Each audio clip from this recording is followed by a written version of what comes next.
কোন কেসের ভিত্তিতে কোর্টে নিয়ে যাওয়া হচ্ছে মূলত? কালকে আমাদের আত্মপুর থানাতে একটি কেস মামলা হয়েছে, যার মামলা নাম্বার হচ্ছে 7/2023 এবং আন্ডার সেকশন হচ্ছে 384/11 IPC। ওদের বিরুদ্ধে একটা চুরি মামলা হয়।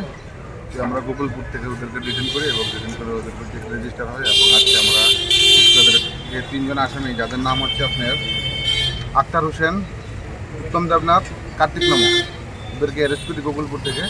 তারপর আমরা আজকে মামলা আদালতে রিমান্ড চেয়ে প্রেরণ করছি। তাদের 3 জনের বাড়ি কি গোকুলপুরে? একজনের বাড়ি হচ্ছে গোকুলপুর টাউন কলোনি, একজনের বাড়ি হচ্ছে মাত্রাবাড়ি কামারবাগ, একজনের বাড়ি মাত্রাবাড়ি কুমারবাগ।